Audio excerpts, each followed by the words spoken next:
Good morning, guys. You're welcome to English class for the Google Classroom of Babcock Academy. Today we'll be talking about formal letter.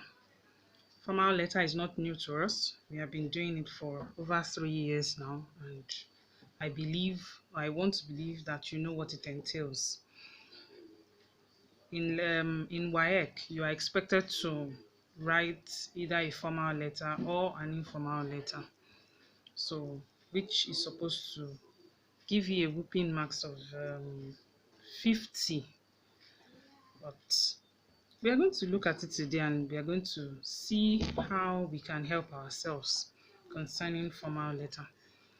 A formal letter is an official letter that is written to someone in higher authority in order to get something done or to achieve a particular result. That is letters that are personal letters when you write to people via authorities for business plans, for publications, you write formal letters. So you can write to the principal of a school, the chairman of a local government, the the governor, the president.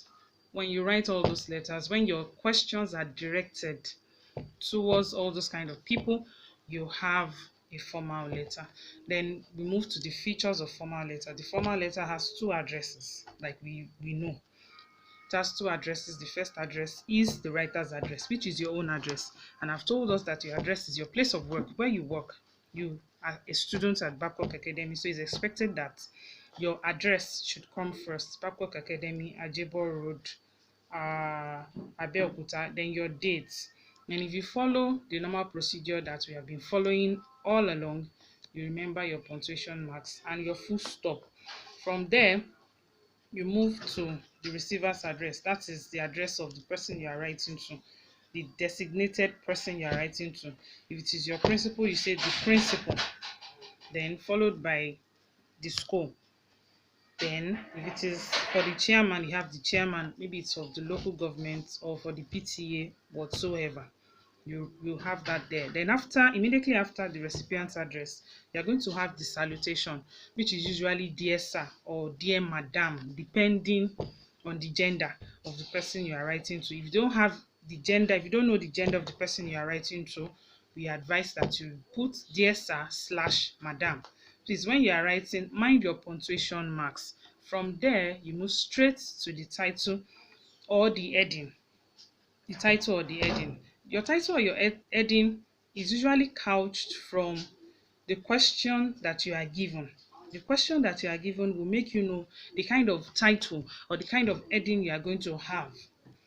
So when you look at your question, the first thing to do is to look at it. Is this question an apology? Is it a request? Is it a petition? You look at it and you bring out your title from it.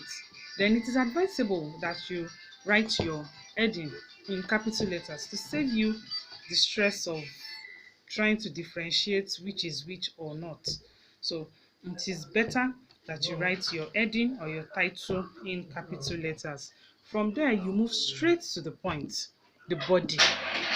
The body. The body of a formal letter requires no greeting. No greeting at all. You don't greet your recipient. It is official. It is not something, it's not that you are related, you have no relationship, you have no close relationship with the person you are writing to. So you just have to go straight to the point. You tackle the point. If you are requested to mention your name, you mention your name and you give reasons why you are writing. In good you have good paragraphing. Don't write as if you are going on the express. You write in good paragraphs. You make sure that your writing is coherent, your is logical, it follows. You use good operational words like furthermore, also, in addition, in conclusion, and the likes. Then when you are concluding, your conclusion should be very, very convincing. If your conclusion is not convincing, there is no way we can say that you have written well. And the final thing to do for your formal letter is the complimentary clause, which is usually yours faithfully. That is the only acceptable complimentary clause that you're supposed to use. Yours faithfully, capital Y, small f. followed by a comma.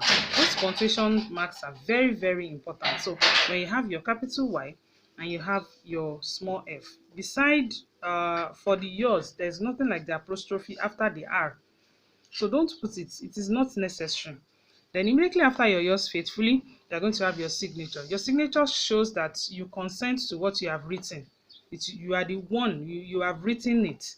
So you put a sign of consent, which has to be your signature. After your signature, you have your full name.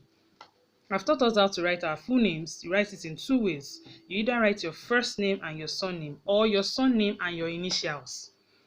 That is what you do. So if you bring everything together, you're going to have a very good formal letter.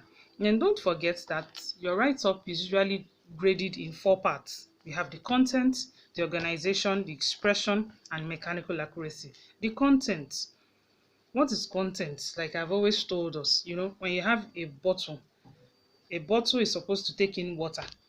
By the time you start filling the bottle with stones, you are using the bottle for the wrong thing. So your content matters most. Your content is 10 marks. It really, really matters. If your content is bad, then you have no organization. Then your expression is going to be very poor. Then your mechanical accuracy, where we check our spellings, our punctuation marks, all those things are very, very important. And mind you again, you do not abbreviate in formal letter. No form of abbreviation. You write everything in full. Your write-up must show respect and politeness. It must show respect and politeness. So when you go through this video, if you have any question you want to ask me, you drop it in the comment section.